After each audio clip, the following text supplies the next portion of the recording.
Rehabilitation of victims of acid attacks in India.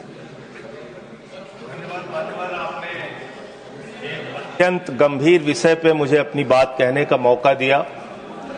मान्यवर, आज इस सदन में मैं सदन के सदस्यों से और आपसे प्रार्थना करने के लिए खड़ा हुआ हूं, उन एसिड विक्टिम्स की तरफ से जो जिंदगी में हर दिन मरती। मान्यवर, वो एसिड विक्टिम्स जिनके बारे में एनसीआरबी का डेटा है, वर्ष 2014 से लगभग हर साल 200 महिलाओं के ऊपर एसिड विक्टिम्स की वो शिकार होती हैं।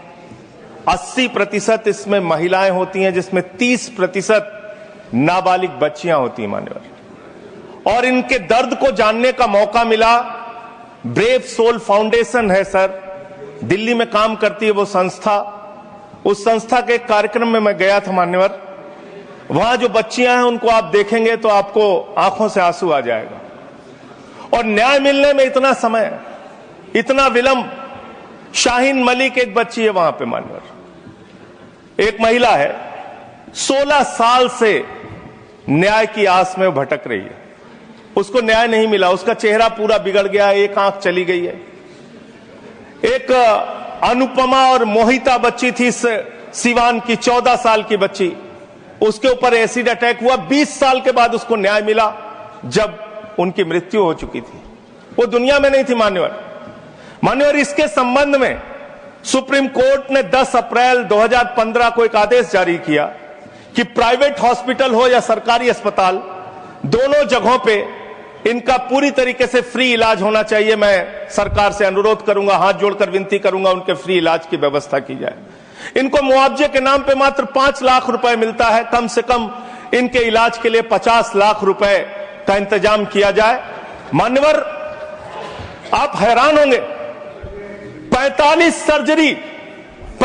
सर्जरी दीपमाला नाम की बच्ची की हुई, 44 बार सर्जरी शाहीन मलिक की हुई। वो रीमा 7 साल से न्याय के लिए भटक रही, नीरजा 15 साल से न्याय के लिए भटक रही है। इन लोगों को कोई नौकरी पर भी नहीं रखता मान्यवर। इनके लिए सरकारी नौकरी ऐसे इंतजाम की जाए जहां पे वो अपनी नौकरी कर सके।